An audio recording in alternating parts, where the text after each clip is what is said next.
Hello जी, कैसे हो जी आप सब। मम्मी ऑफ प्रताप में आप सबका स्वागत है। मैं उम्मीद करती हूँ आप सब ठीक होंगे। अगर आप सबको कहानी पसंद आए तो प्लीज़ शेयर कीजिएगा, सब्सक्राइब कीजिएगा और अच्छे अच्छे कमेंट कीजिएगा। कुंती देवी ने अभी अभी अपने दूसरे बेटे की शादी की थी और 2-3 मतलब कुछ दिन तो वह अपनी बहू से अच्छा व्यवहार करती है और कुछ दिन के बाद वह सुबह सुबह अपनी बहू को आवाज़ देती है, अरे छोटी बहू कहाँ मर गई, चाय भी अब लंच के टाइम पे पिलाएगी क्या। 2 दिन तुझसे बात क्या कर ली प्यार से, तू तो सिर पे ही चढ़ गई। बेचारी छोटी बहू इस तरह उस अपनी सास कुंती देवी की आवाज़ सुनकर हड़बड़ाहट में चाय का कप ले जाती है। इतने में उसकी जेठानी कहती है, देखो निधि तुम ऐसे परेशान मत हो, ये चाय हड़बड़ाहट में तुम्हारे ऊपर ही गिर जाएगी, आराम से चाय ले जाओ। वह चाय जाकर अपनी सास को दे देती है तो सास चाय पीकर कहती है, इतनी गंदी चाय, ऐसी चाय तो कोई भी नहीं बनाता। तो बेचारी निधि कहती है, नहीं नहीं ऐसी कोई बात नहीं है सासू माँ, मैंने चाय अच्छी बनाई थी। तो फिर उसका पति कहता है, तुम मेरी माँ से जुबान लड़ा रही हो। वह कहती है, ऐसा तो कुछ नहीं है। तो फिर कुंती देवी कहती है, 2 दिन प्यार से बात क्या कर ली, तुम बिल्कुल ही सिर पर चढ़ गई हो। इस तरह कुंती देवी अपनी बहुओं के साथ बहुत ही बुरा व्यवहार करती है। तो दोनों बहुएं मतलब वह जाकर जो निधि थी रसोई में जाकर रोने लगती है क्योंकि अभी उसकी शादी को कुछ ही दिन हुए थे और वहीं पर उसकी जेठानी आती है और उसकी जेठानी निधि को कहती है, देखो निधि ऐसे रो रो कर अपना कलेजा मत जला। इन्होंने मेरे शगुन पर जो भी सामान चढ़ाया था मुझसे सारा वापस ले लिया था, ये किसी को भी नहीं बख्शते, ये तो ऐसे ही हैं। तो दूसरी तरफ जो निधि की सास कुंती देवी है वह उसे आवाज़ लगाती है और फिर जब निधि आती है निधि से कहती है, देखो छोटी बहू, तुम जितने भी गहने हैं तुम्हारे पास तुम मुझे ला कर दे दो, मैं उन्हें संभाल कर रख दूँगी, कहीं इधर उधर ना हो जाए। अगर तुम्हें पहनने की ज़रूरत पड़े तो तुम मुझसे वापस ले लेना। तो बेचारी निधि सारा सारे गहने उसे दे देती है अपनी सास को। इतने में उसकी नंद बोलती है, भाभी आपका जो 9 लाख का हार था वो कहाँ पर है। तो निधि कहती है कि वह मेरी माँ ने बहुत ही प्यार से दिया है, उसे मैंने अपने पास रख लिया। तो फिर उसकी ननद कहती है, भाभी दिखाओ तो ज़रा। तो वह उसको पहन कर कहती है, ये तो मुझ पर ही बहुत अच्छा लग रहा है, मेरी नंद की शादी में सब वाह वाह करेंगे। भाभी आपको कोई प्रॉब्लम तो नहीं है, आप मुझे ये हार दे दोगी।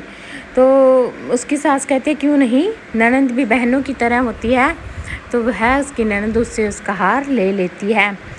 दूसरी तरफ जो निधि थी उसका पति उससे कहता है, क्या है तुम रोज़ रोज़ इतनी भारी भारी साड़ियाँ पहनती है, इससे ब्याह शादी के लिए रख दो।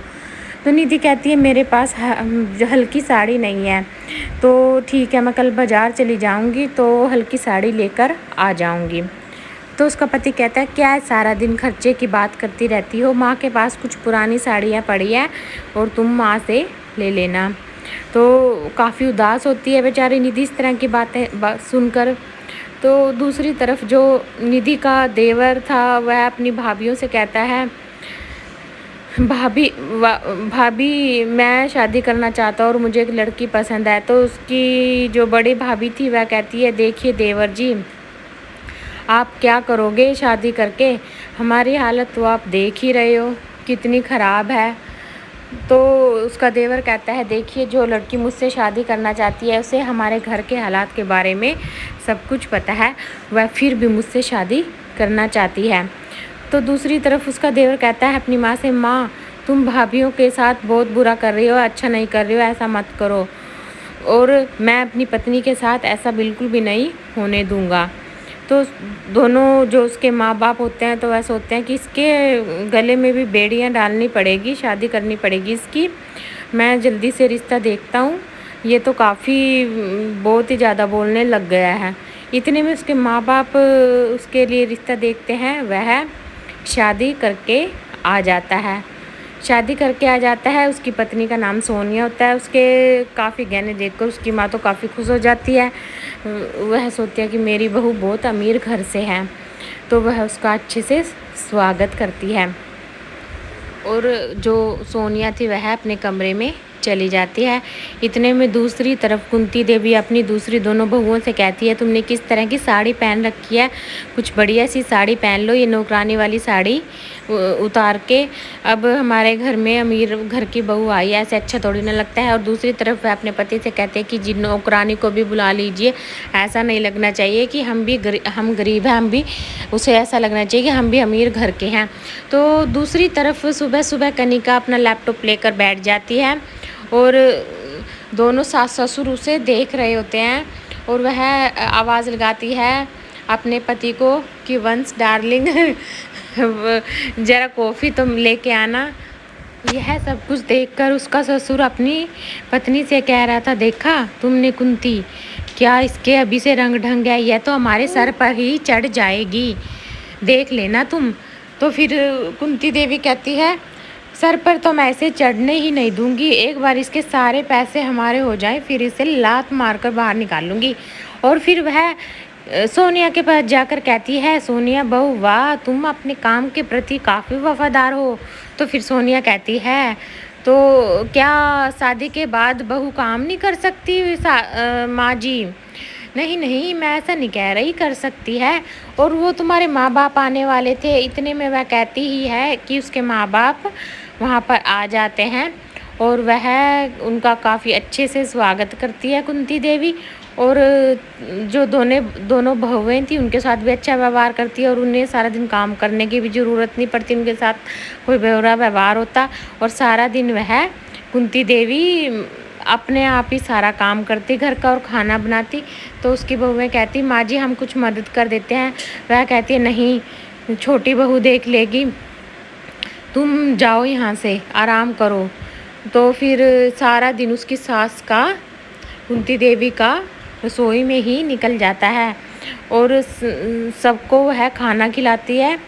सारा मतलब इस तरह हो जाता है कि जैसे वह अपनी बहुओं के साथ बुरा व्यवहार कर रही थी ना, वह बिल्कुल मतलब छोटी बहू के सामने ना इस तरह बन जाती है कि हाँ, वह अपनी बहुओं का बहुत ही ज़्यादा ख्याल रखती है।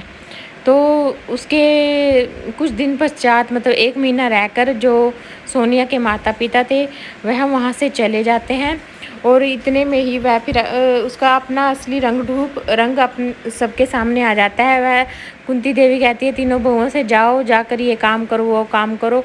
और इतने में फिर उसका पिता जो गए नहीं थे, जो सोनिया के पिताजी थे, वह एकदम कहते हैं, अच्छा यही है तुम्हारा असली रूप है।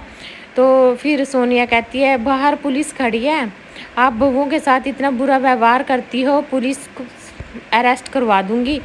नहीं, फिर वो जो दोनों बहू होती है, नहीं सोनिया तुम ऐसा मत करो, कोई बात नहीं, हमारे घर की बात है। फिर सोनिया कहती है, देखा, और उसके देवर जी भी कहते हैं, देखा माँ, आपने इनके साथ कितना बुरा किया और यह फिर भी तुम्हें बचा रही है।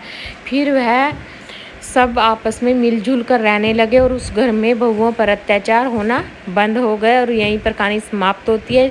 चलिए जी, कहानी समाप्त होती है। अगर आप सबको पसंद आए तो प्लीज़ शेयर कीजिएगा, सब्सक्राइब कीजिएगा और अच्छे अच्छे कमेंट कीजिएगा। धन्यवाद जी।